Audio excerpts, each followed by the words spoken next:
Rajat, down at the end. Rajat is a free thinker born in northern India, now practicing in Calcutta. He has published one novel, Amber Dusk, and short stories in English and Bengali, publications like The Statesman, The Telegraph, The Times of India. His dark, surreal, and twisted tales appear in Underground Voices, Notes from the Underground, Eclectica, and other snake pits of the international literary underground. I like snake pits. It was still early evening when I had sat down to write. The sun had just set, and the gaslights on the street below had been lit by the lamplighter. The glow from their orange flames caught on the metal bodywork of a landau as it rolled past our house. I could hear the carriage for a while, the clip-clop of the horses on the cobbled street and the rattle of its wheels, till it took the turn near the Army and Navy store. Then it was quiet again.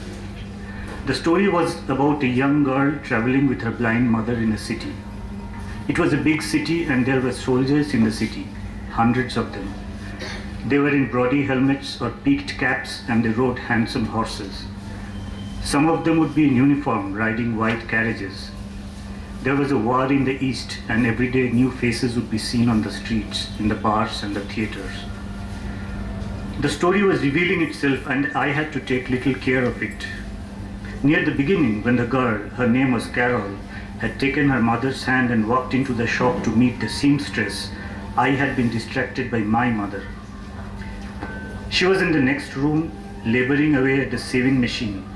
I hated this. Her eyes were bad, and I had told her she need not trouble herself making all those dresses for the rich.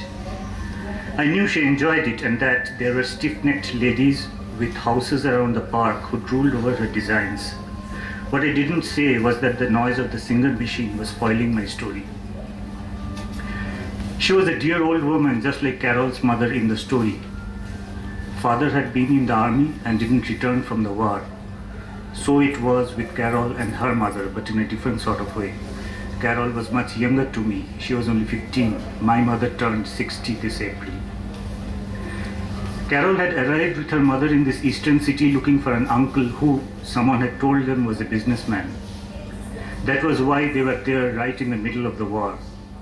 Their home, back in the garrison town, had been flattened by a squadron of Nakajima bombers that haunted the skies of the east.